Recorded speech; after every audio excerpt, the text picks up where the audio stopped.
Voces y cantos de la tierra viva.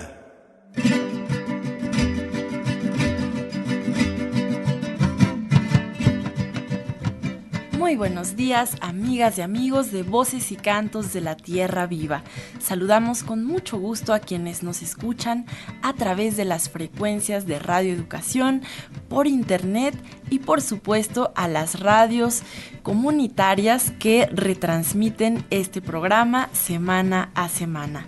Esta mañana estaremos al frente de estos micrófonos una servidora Marcela Salas y Ricardo Montejano. Muy buenos días, Ricardo. Muy buenos días, Marcela Salas Casani, un programa de lujo el día de hoy. Así es, esta mañana en Voces y Cantos de la Tierra Viva, 50 años de la Liga Comunista, 23 de septiembre.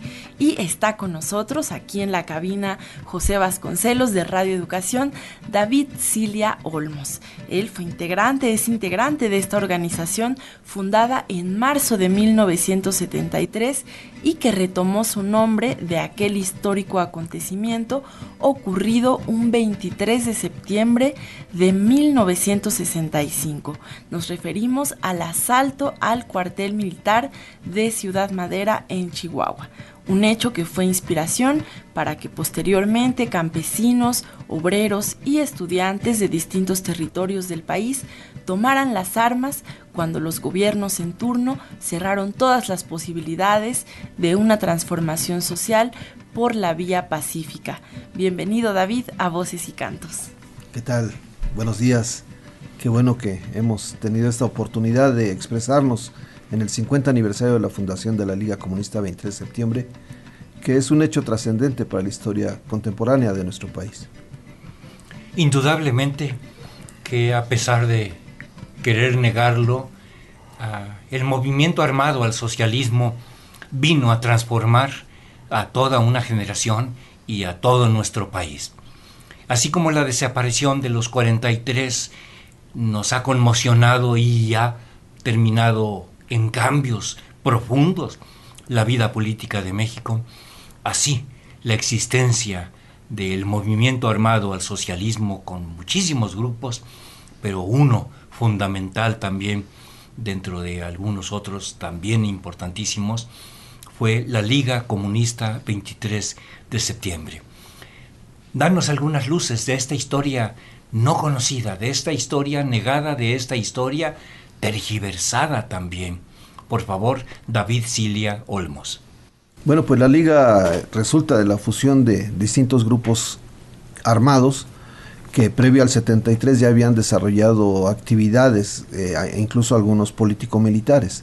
Estos grupos se habían formado en distintos lugares del país a raíz de las represiones que se había dado por parte del gobierno en contra de los movimientos obreros, de los movimientos campesinos. Digamos que el que fue la campanada para el inicio de la lucha armada socialista en México fue precisamente el que conmemoraremos mañana, el 23 de septiembre, que fue el asalto al cuartel militar en Ciudad Madera, en Chihuahua. Esto fue resultado de la lucha que los campesinos venían dando en ese lugar, y cómo al exigir más sus derechos el Estado, o solo por exigirlos, el Estado les daba una represión y asesinato de sus principales líderes o dirigentes de aquel entonces. Eso provocó que, en fusión con los estudiantes, particularmente normalistas, los campesinos llegaran a otras formas de lucha, y una de ellas fue la lucha armada. Después de haber experimentado diversos ejercicios de lucha por las vías pacíficas, hacer algunas marchas, plantones, toma de algunas dependencias, toma de algunas tierras, y la represión que sufrían permanentemente, porque no tenía nadie en México derecho a disentir durante el régimen de dictadura del PRI. Entonces es que se deciden levantar en armas, pero como ellos en todas partes del país. Muchos de los grupos que conforman la Liga Comunista 23 de septiembre también se nutren de las filas del movimiento del 68, que después de la represión del 2 de octubre les deja claro a los estudiantes que no hay otra forma de seguir mediante las vías llamadas constitucionales, de una constitución que no se respetaba, hacer una transformación en el país. esas luchas, las luchas obreras, las luchas que se estaban dando en el norte, en el centro, en el sur del país, llevaron a que diversos grupos confluyeran en Guadalajara el 11 de marzo, bueno, a partir de marzo, en la segunda semana de marzo, y se diera esta conformación de una organización que sería la fusión de los distintos grupos armados del país. De la mayoría de ellos hubo un par que no se fusionaron. Uno de ellos fue precisamente el Movimiento de Acción Revolucionaria, que sí estuvo en el proceso previo. Otro fue el Partido de los Pobres, que también estuvo, incluso hubo intercambios de militantes de la Liga o de la entonces organización partidaria, que subieron a la sierra con Lucio, y militantes de Lucio que acompañaron las acciones de organismos de lo que posteriormente sería la Liga Comunista 23 de septiembre.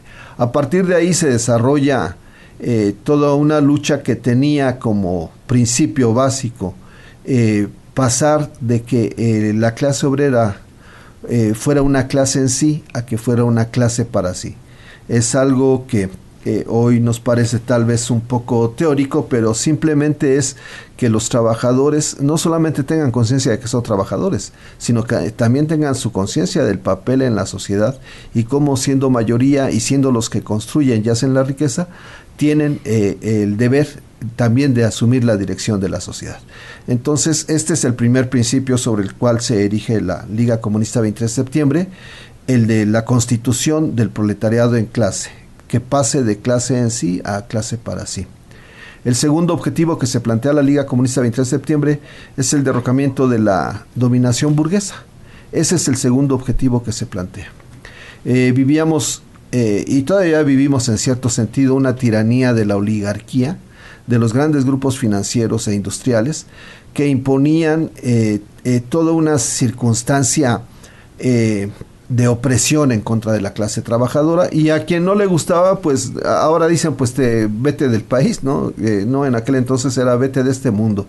Era simplemente el asesinato, la represión, mediante los cuerpos represivos del gobierno, particularmente mediante la Dirección Federal de Seguridad, que era la policía política en aquel entonces, que se encargaba de espiar todos los movimientos sociales y a partir de este espionaje detectar a las personas que eran más activas o que tenían ideas más lúcidas respecto a cómo hacer las cosas, y entonces estos eran detenidos, torturados, golpeados en una primera fase y posteriormente en una segunda fase a partir del 74, simplemente desaparecidos en cárceles clandestinas. El tercer objetivo de la Liga Comunista fue la instauración de un gobierno de los trabajadores. Entonces son tres los objetivos de la Liga Comunista los que se planteó. Los detractores y incluso algunos compañeros que han participado en la Liga han hecho una alaraca acerca de que se pensaba que ya la revolución estaba a la vuelta de la esquina y que ya de repente se iba a tomar el poder. Pero los tres principios que se establecen en el documento fundamental, que es el Cuestiones Fundamentales del Movimiento Revolucionario del Proletariado en México, escrito por Ignacio Arturo Salas Obregón, lo plantean muy claramente. Los tres objetivos de la Liga Comunista, 23 de septiembre en México, son los mismos tres objetivos que planteara Marx en el Manifiesto Comunista de 1848. Constitución de los proletariados en clase, derrocamiento de la dominación burguesa e instauración de un gobierno de los trabajadores. Todo esto era producto de esta efervescencia que había surgido porque vivíamos no solamente un país represivo, sino también toda una guerra fría que se daba entre dos campos que se habían perfilado después de la Segunda Guerra Mundial, donde se trataba por parte de los gobiernos de Estados Unidos de aniquilar cualquier otra idea que no fuera el capitalismo. Cualquier persona que disintiera de que el capitalismo era la panacea para la humanidad, pues debería de estar asesinada. Y tan es así que esto que sucedió en México, yo he contabilizado en un estudio que he realizado, he contabilizado que durante la Guerra Sucia hubo 1,200 personas desaparecidas. Además de las asesinadas, hubo 1,200 personas que fueron detenidas por los cuerpos de seguridad del Estado, fueron llevadas a cárceles clandestinas, ahí fueron incomunicados, ahí fueron torturados, ahí fueron cercenados y finalmente fueron desaparecidos y se encuentran todavía en condición de desaparición forzada, pues 1,209 personas en ese periodo. Pero eso mismo sucedió en toda América Latina. Y también sucedió en Estados Unidos. Estados Unidos, después de los ataques del 11 de septiembre, volvió a sacar su ley de seguridad nacional en la que se puede desaparecer personas. En Estados Unidos es legal desaparecer personas. Esto que se considera un crimen de lesa humanidad ha sido legalizado en Estados Unidos, y hay personas que no tienen ni derecho, ni sus familiares, ni el detenido a saber dónde se encuentra.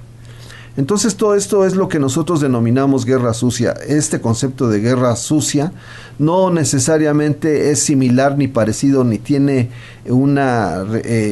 ni pueden ser igualados el término de guerra sucia con el de guerra de guerrillas. Lo que los distintos organismos revolucionarios que se formaron junto con la Liga, antes o después también, lo que hacían era lo que en términos coloquiales se llama lucha guerrillera. Así se conocía en los periódicos, así se conocía en los medios, pero en realidad pues era una lucha armada por el socialismo. La guerrilla es una forma de decirlo, pero se buscaba una transformación revolucionaria de la sociedad a partir, no precisamente, y lo deja muy claro Ignacio Arturo Salas Obregón en sus documentos, a partir no precisamente de entender que la vía principal es la vía armada, sino entender que en ese momento particularmente, la vía principal era la organización política del proletariado para transformar esas luchas que eran pequeñas y por reivindicaciones inmediatas en un gran movimiento social que nos llevara a la transformación de esta sociedad. Lamentablemente la mayoría de los compañeros fueron masacrados, asesinados, están desaparecidos. Tenemos una gran cantidad de personas desaparecidas. Y bueno, es parte de la historia de nuestro país, y eso no lo podemos ni ocultar nosotros, ni la nación puede dejar de verlo. Somos parte de esta historia, y gracias también a eso es que tenemos hoy otro tipo de organización política. No decimos tenemos lo que buscamos, no, aún no, pero sí hemos avanzado en el sentido de que hemos derrotado al autoritarismo del PRI gobierno. Estamos esta mañana en Voces y Cantos de la Tierra Viva con un invitado de lujo aquí en la cabina, David Cilia Olmos. Él es integrante de la Liga Comunista 23 de septiembre, que está a solo un día de conmemorar su 50 aniversario. Vamos a continuar con esta entrevista después de escuchar una pieza musical.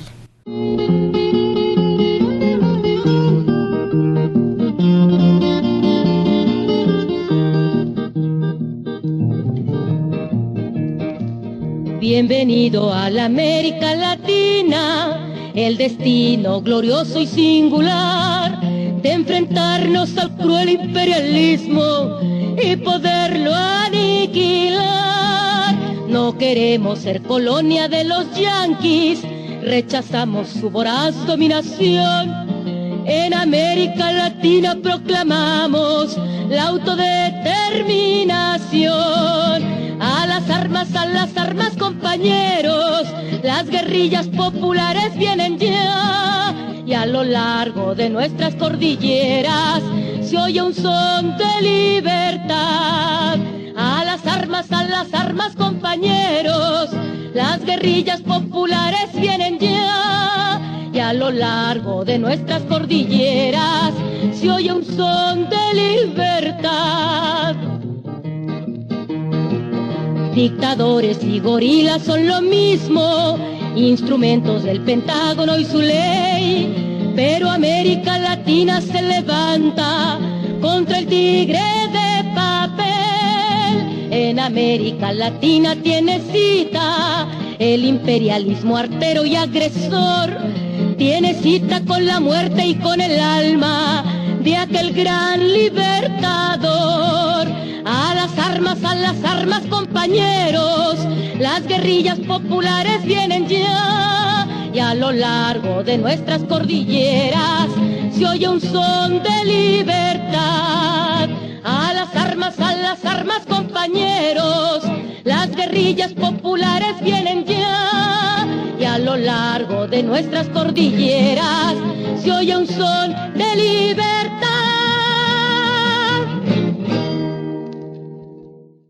Estamos en este programa con David Cilia Olmos.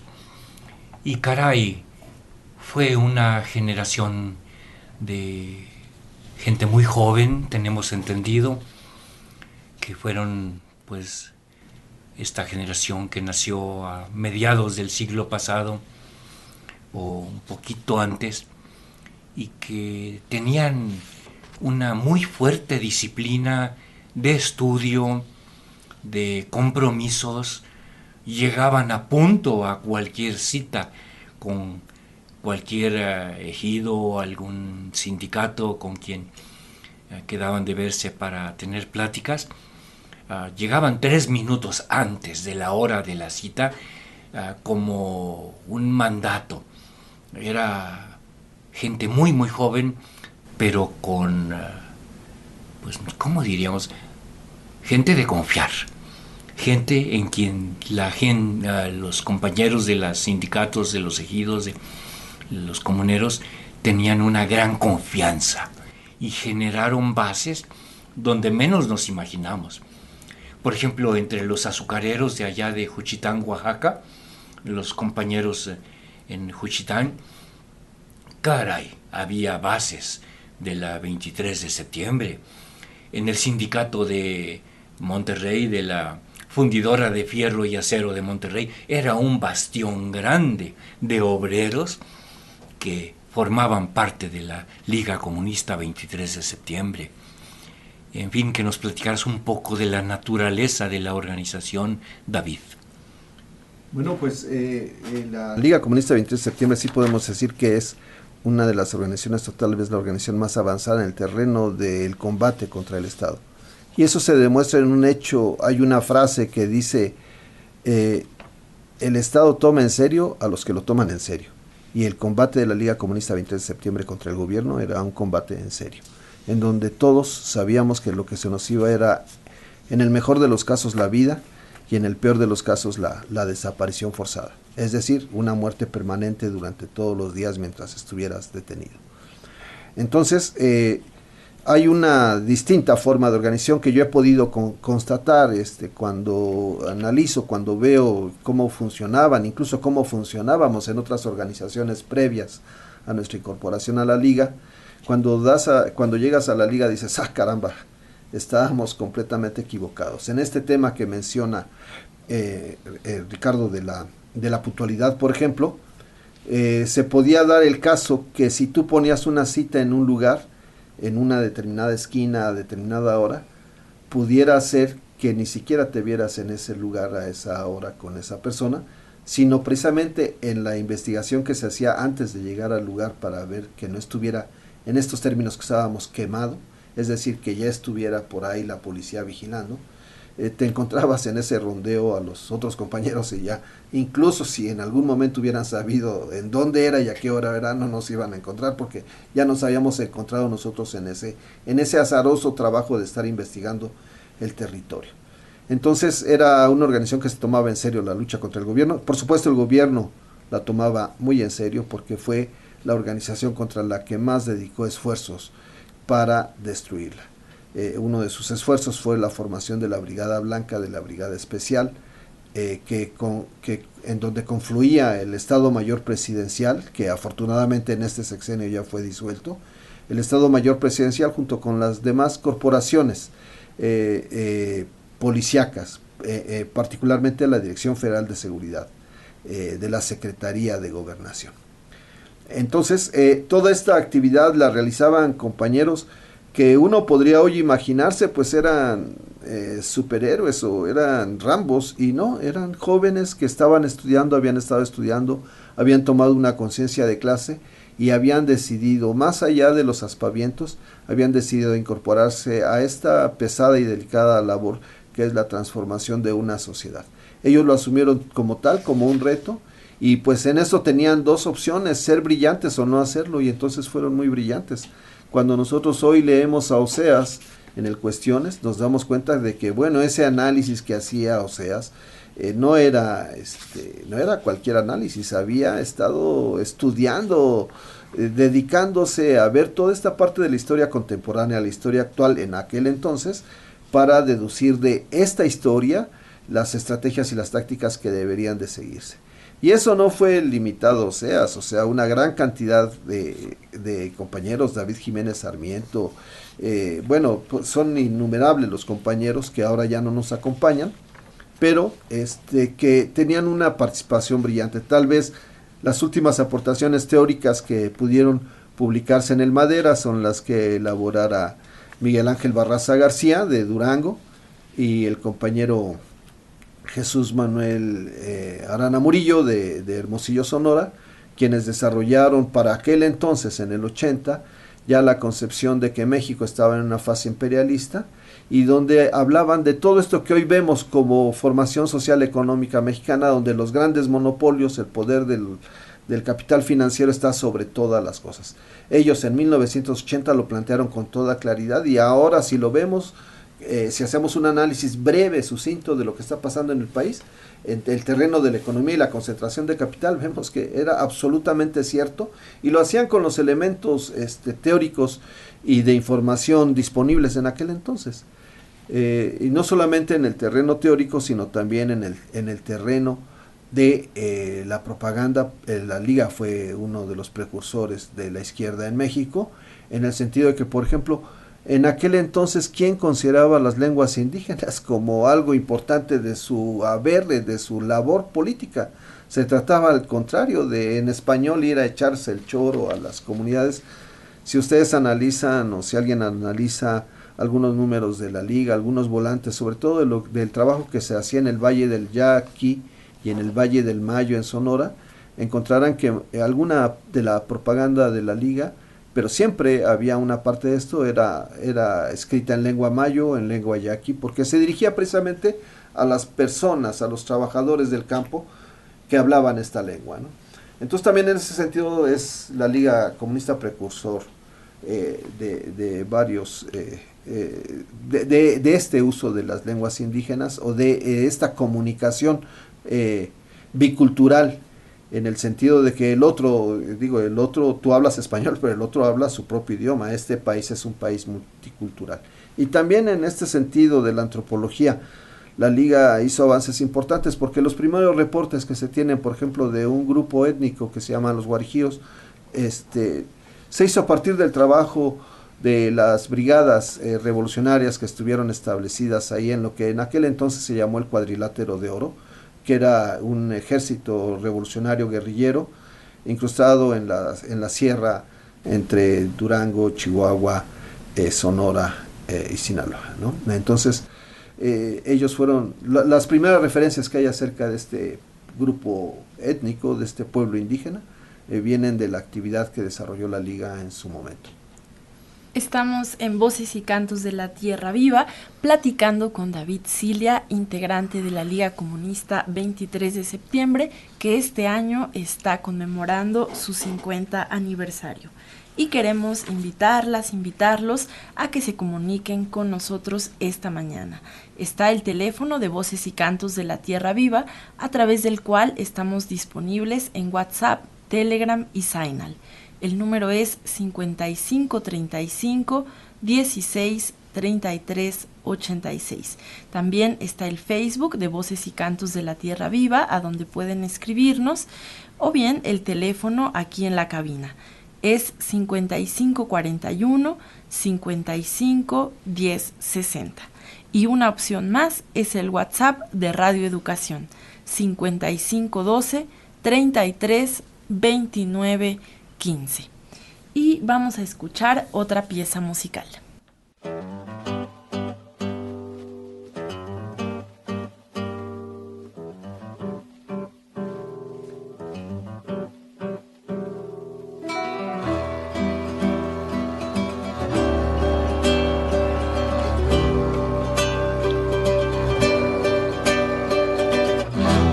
Algo se estremeció dentro de lo que soy, una guitarra en la mano, una mujer su fervor,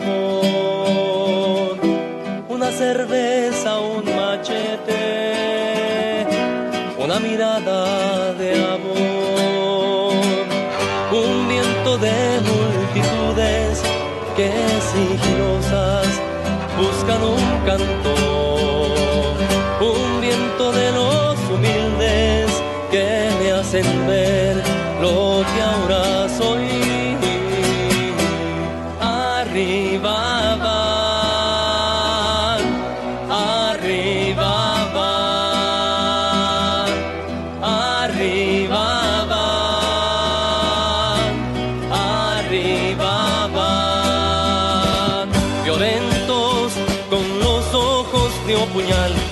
abrirán como estampida al porvenir hacia una cita que el rencor les fijará.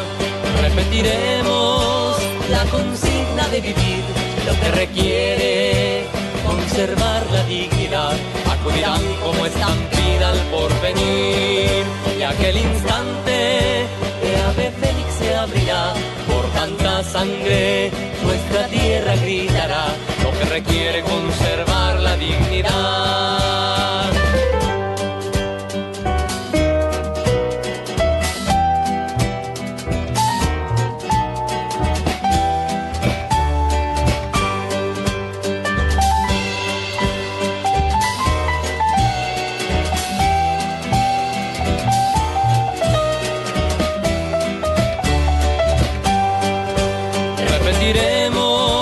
La consigna de vivir, lo que requiere conservar la dignidad.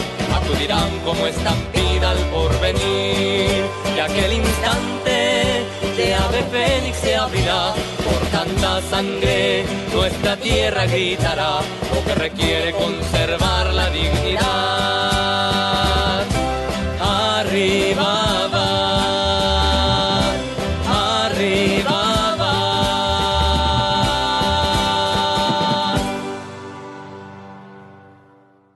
Acabamos de escuchar la pieza Multitud de los Nacos y tenemos algunos mensajes y llamadas. Una de ellas de Alberto Mejía Aguilera preguntando ¿qué es lo que pasó con la Liga Comunista 23 de septiembre? ¿Falló en algo la Liga? ¿Qué pasó?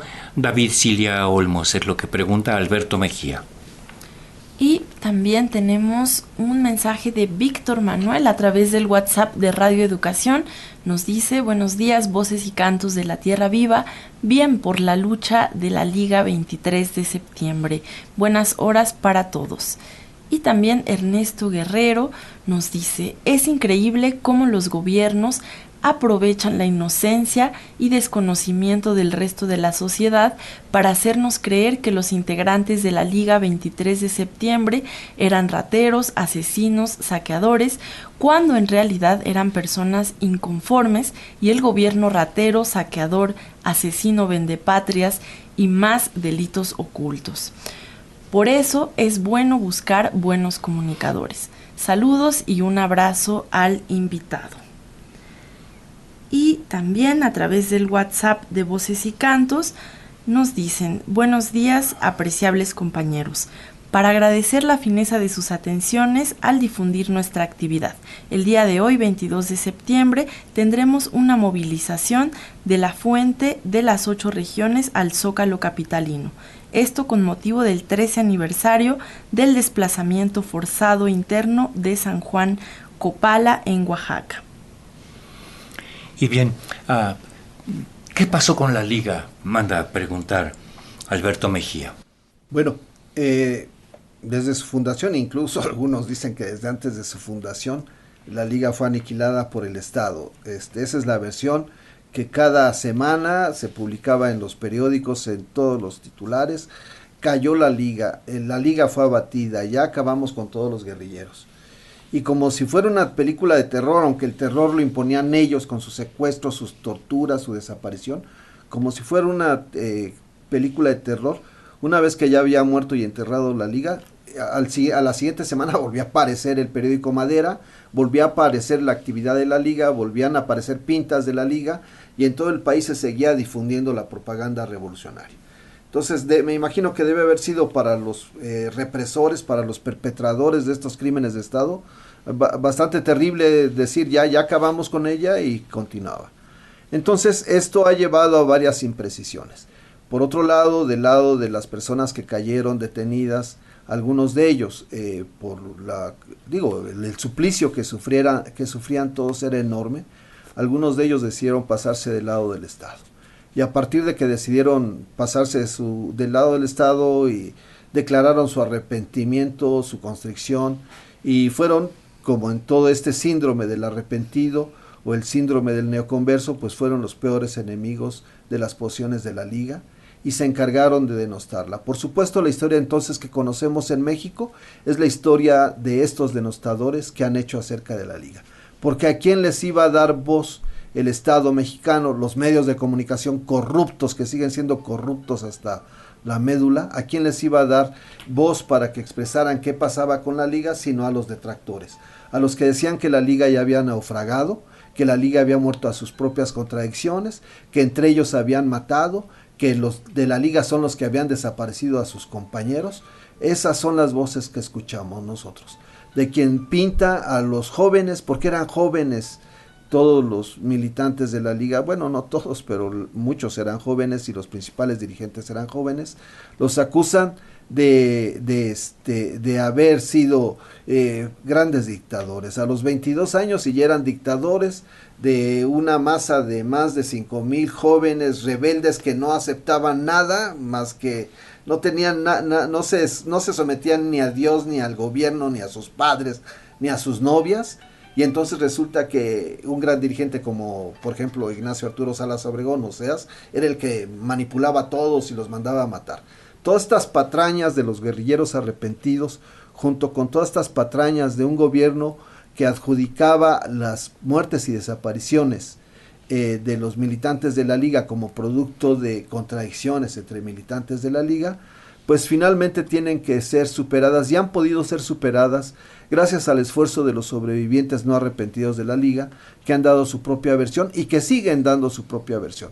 Es reciente que se ha podido para muchos compañeros salir de la clandestinidad y poder decir, esto es lo que yo vi, esto es lo que pasó, independientemente de lo que pasó con ellos, han podido hablar. Incluso muchos, bueno, todos los que eran detenidos y eran presos finalmente, es decir, no eran desaparecidos, sino que eran llevados a una cárcel, pues tenían la advertencia de que si se reincidían, iban a ser asesinados. No obstante, una gran parte y tal vez la parte más dolorosa de nuestras caídas o de la militancia es compañeros que ya habiendo estado en la cárcel, ya habiendo compurgado penas de 6 o 4, 5, 8 años, se volvieron a incorporar a la liga, compañeros y compañeras, ¿no? Salían de la cárcel y se incorporaban. Entonces, para los que desde la posición burguesa, afirmaban que todo era una calentura de juventud, que es que estaban muy chavos y entonces se metían a la guerrilla, pues todo eso queda por los suelos. Esas mentiras quedan por los suelos, porque si una vez entras, porque eres joven y porque eres acelerado y entras al movimiento y te meten a la cárcel 4, 5, 6 años, ¿no tendrás tiempo de reflexionar? Por supuesto que tienes. Pero el régimen no había cambiado. Las situaciones de opresión del gobierno en contra del pueblo no habían cambiado. Por tanto, ellos tampoco cambiaron y decidieron continuar con su lucha. ¿Qué pasó al final?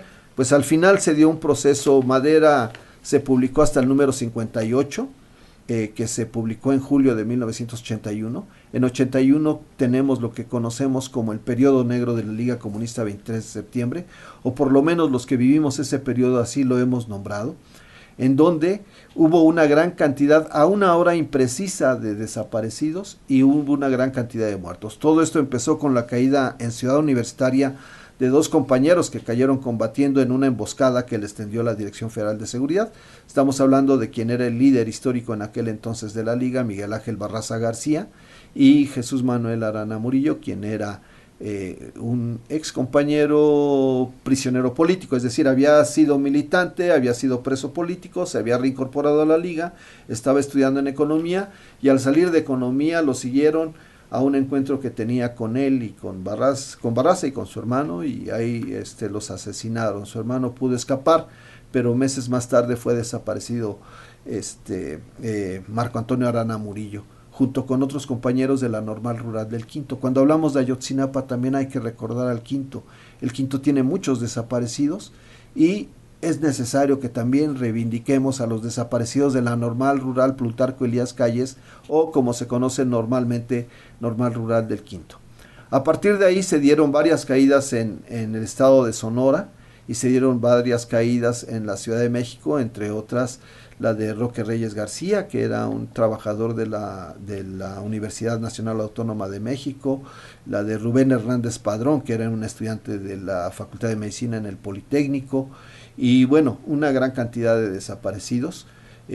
Yo he calculado por lo menos 14 desaparecidos de la Liga en ese periodo. De algunos de ellos no sabemos sus nombres, todavía no sabemos, por las cuestiones de clandestinidad era muy difícil saber el nombre de alguien o tener una foto de ellos, era contraproducente. Si te agarraban decías el nombre y eso pues era muy peligroso.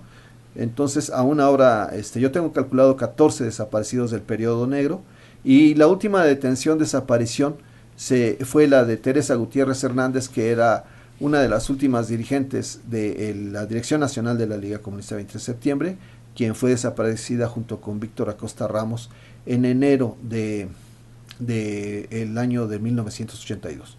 Entonces se puede decir que el periodo negro marcó propiamente el que la Liga siguiera a partir de ahí ya no publicando el periódico Madera. Ya no hubo capacidad para seguir publicando el periódico Madera. Los compañeros se nuclearon en 3 vertientes. Una de ellas fue la coordinación obrera, que tuvo discrepancias con la corriente revolucionaria, y la otra fue la coordinación de enlace, en la que a mí me tocó por suerte estar. De esas 3 vertientes, la coordinación obrera más tarde se disolvió. La corriente revolucionaria, una parte se disolvió y otra parte pasó a adoptar otras posiciones políticas, pero con el equipo de la Liga, con los recursos de la Liga. Y la otra parte, la coordinación de enlace, estuvimos realizando casi durante 8 años una serie de actividades, como la publicación de la editorial No Alcanzarán las Cárceles, la editorial Papeles del Movimiento, y contribuyendo a la investigación sobre el tema de nuestros desaparecidos, hasta que en 1990 fuimos detenidos en una gran redada ordenada por el entonces procurador Ignacio Morales Lechuga, en donde más de 200 personas fueron detenidas, torturadas, con el objeto de encontrarnos a los militantes de la Liga Comunista 23 de septiembre. Esa fue la tercera vertiente. Vamos ahora a escuchar la voz de Amparo Ochoa con esta pieza titulada Para amar en tiempos de guerra.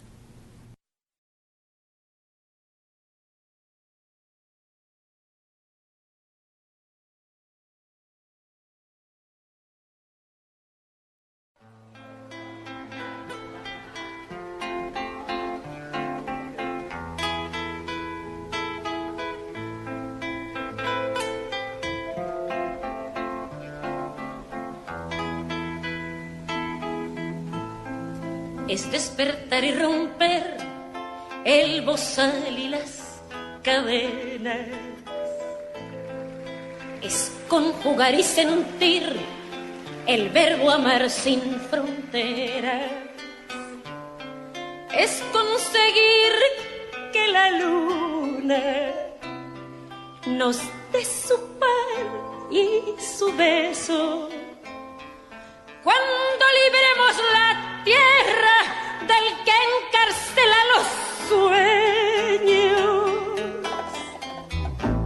es escribir en el libro del pueblo con sangre y fuego los nombres de los anónimos forjadores de esta siembra. Es hablar de la esperanza y del amor que nos cuesta hacer crecer en el vientre de la historia nuestra huella. Es la razón, el lenguaje del hombre y su libertad, que aunque tenga que matar, el amor es su objetivo, que el corazón anima, que llevo de hombre imperfecto, como un pájaro ha enrumbado amor, su vanidad hacia tu pecho. Por eso he de concluir sin que mi guitarra duerma, que ningún golpe es mortal si no se teme al alma. muerte, que el desvelo por estar en guardia y en la trinchera es oficio del que ama aún en tiempo de guerra.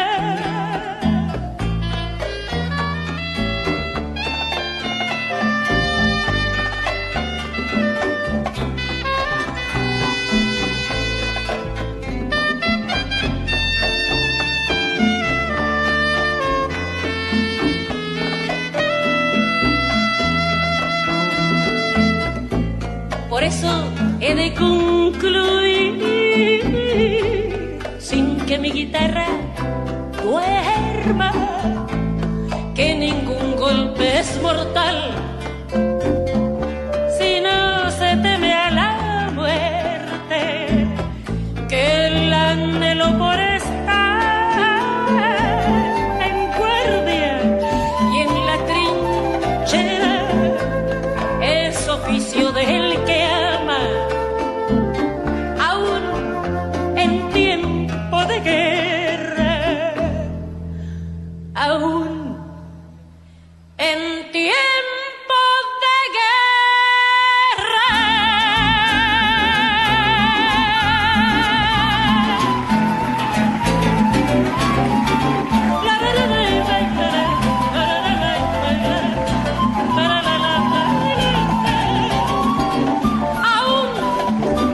aún compañero, aún en tiempo de guerra.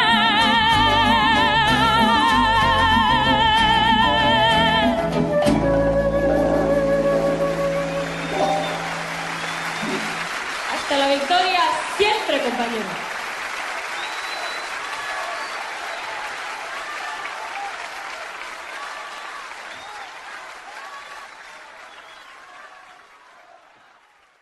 Agradecemos a quienes se están comunicando con nosotros esta mañana. Eva nos dice, buen día, gracias por mantener la memoria. También Sabina Paz, saludos al programa. Gracias por recalcar que la Liga fue una organización política revolucionaria con principios socialistas bien claros y anclada en las demandas del pueblo trabajador, no un grupúsculo de salteadores y revoltosos. Sin embargo, aún estamos muy lejos de los objetivos y hay que seguir. Qué bonita música para iniciar la lucha de cada día. Silvia Mejía nos dice, buenos días, me gusta mucho su programa. Felicidades a David y a todos ustedes que producen este programa. Saluda también a Ricardo Montejano y nos dice, todos sus programas son muy interesantes. También Carlos Núñez felicita al invitado.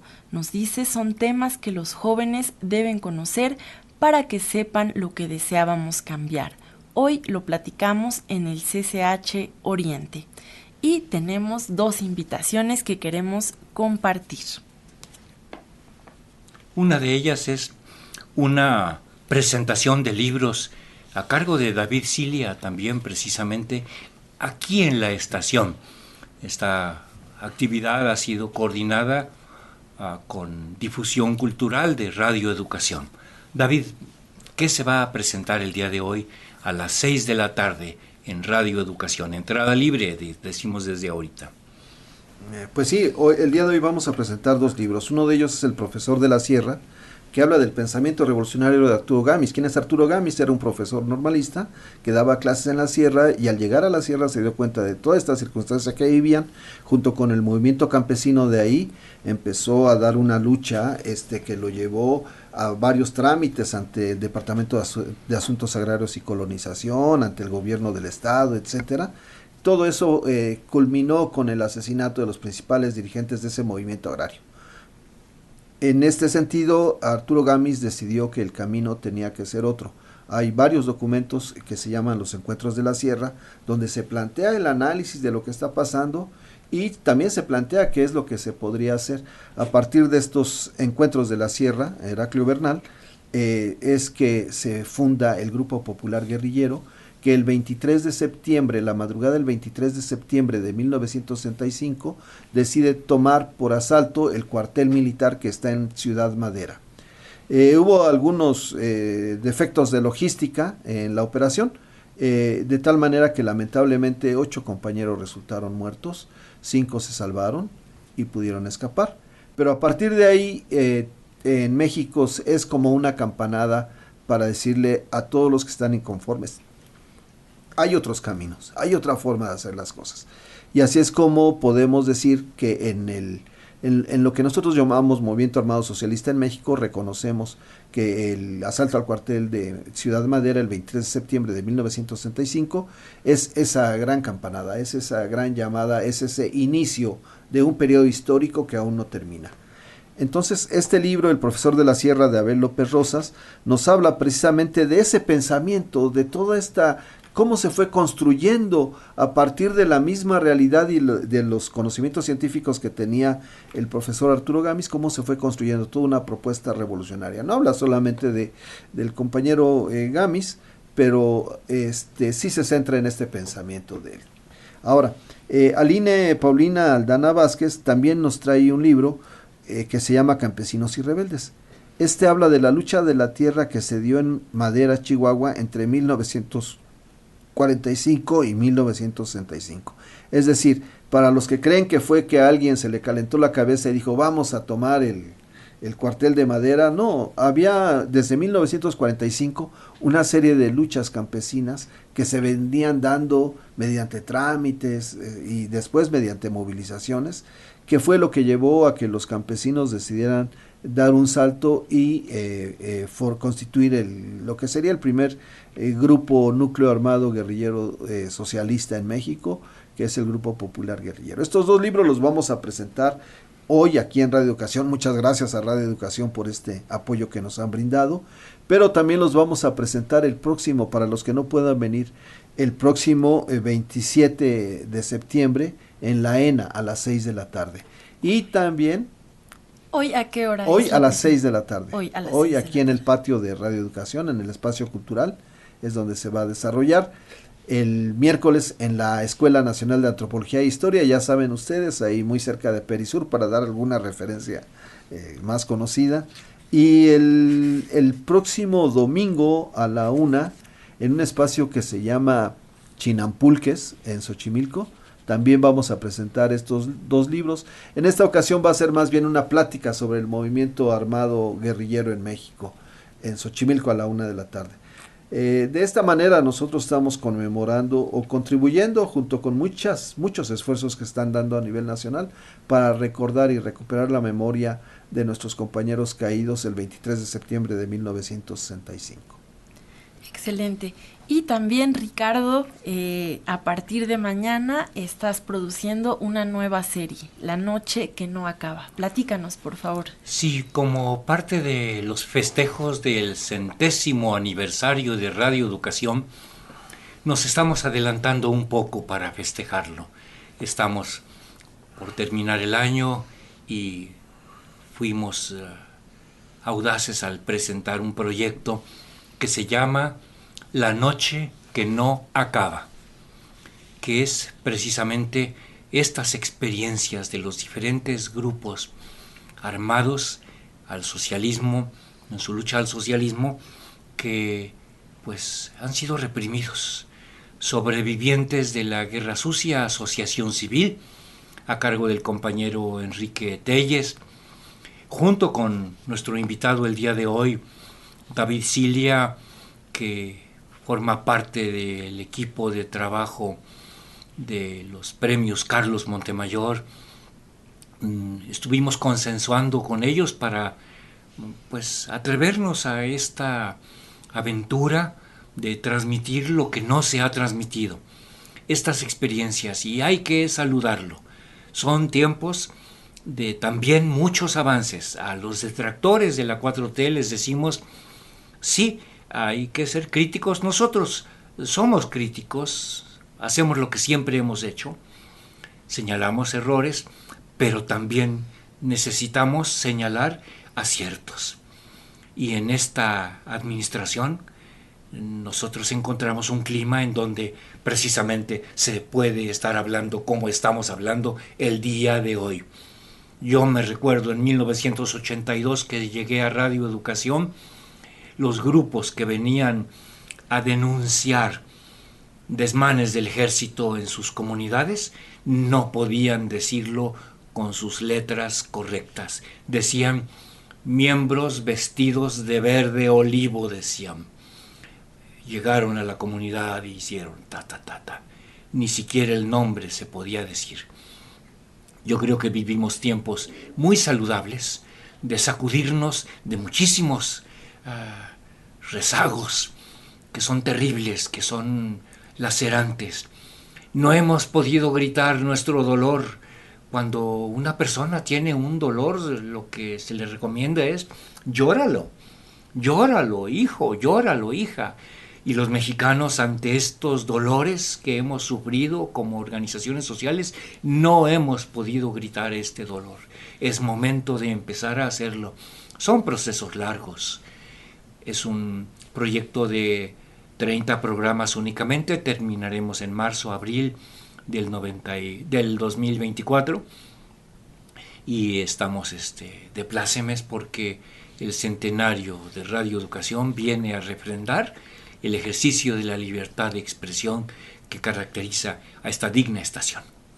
Pues enhorabuena, y mañana a las 7 de la noche. Así es, ahí estaremos escuchándonos. Y bueno, ya para ir cerrando este programa, David, Cilia, si nos puedes compartir, por favor, cuáles son las exigencias actuales de los grupos que integran el movimiento armado al socialismo. Bueno, ha habido una mala interpretación acerca de que nosotros estamos pidiendo venganza o que no nos acordamos de que nosotros también estábamos en una guerra armada, ¿no? Pero no, para nosotros el principal problema ahorita es que esta guerra no ha terminado. ¿Por qué no ha terminado? Porque la contraparte de nosotros todavía tiene detenidos, todavía tiene prisioneros, ¿sí?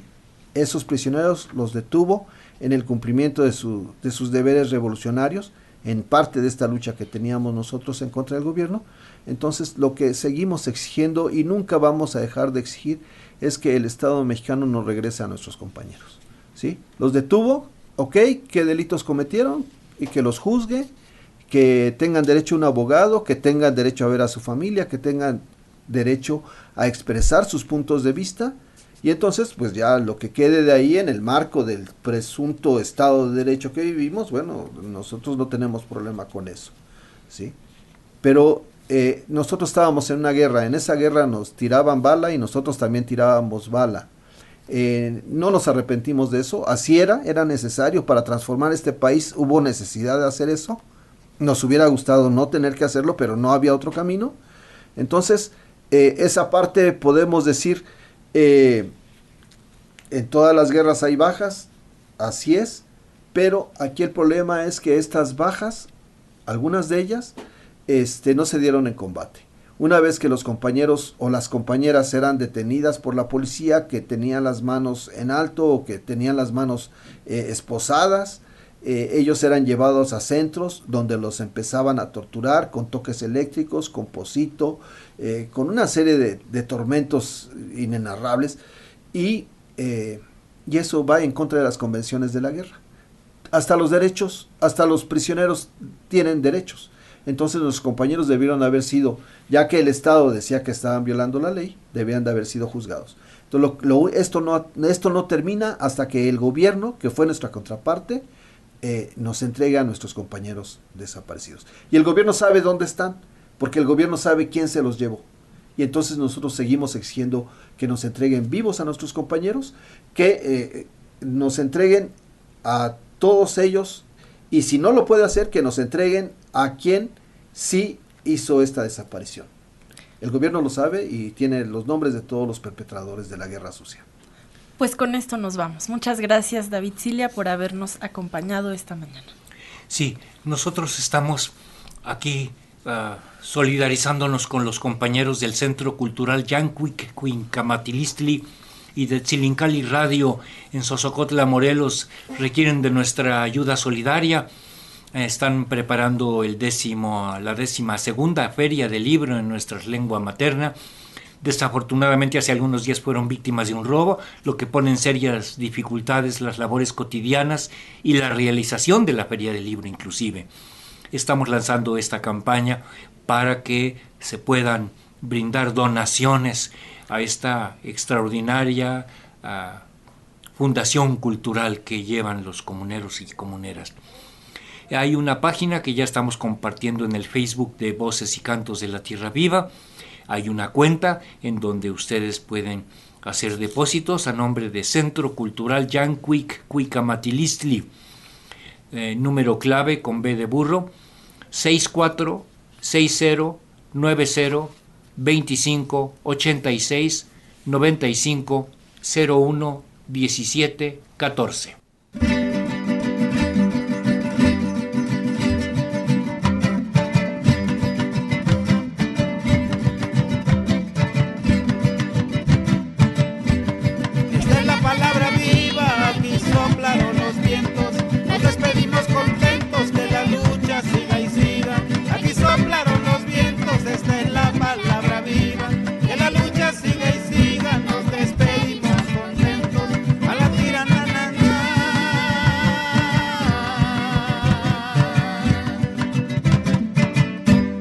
Voces y cantos de la Tierra Viva. En los controles técnicos, Ramiro Romero y Cuthberto Garcés. En investigación, Jaime Quintana Guerrero. En la coordinación de la serie, Ricardo Montejano. A cargo del guión y la producción, Guadalupe Pastrana. Y en la conducción, una servidora, Marcela Salas y Ricardo Montejano. Y también Analía Herrera Gobea, que el día de hoy hizo la producción en vivo.